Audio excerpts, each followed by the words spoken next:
说说吧，你对待遇有什么要求？陈老师，说这句话代表你已经通过面试了。啊？哦，我对待遇没什么要求啊。好，因为我压根就没准备到你们这工作呀。不是这话什么意思呀？字面上的意思啊。不是，谁会来你们这儿工作呀？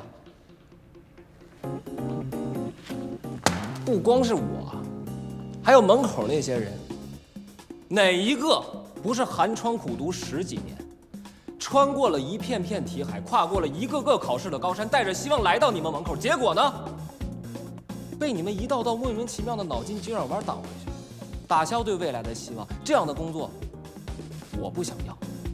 与其被你们天天 PUA， 我还不如去 KTV 呢。我已经找到自己合适的工作了，谢谢。哎，对了，你们小心点超人跟蝙蝠侠哈。这人谁找的呀？怎么样，这回过瘾了吧？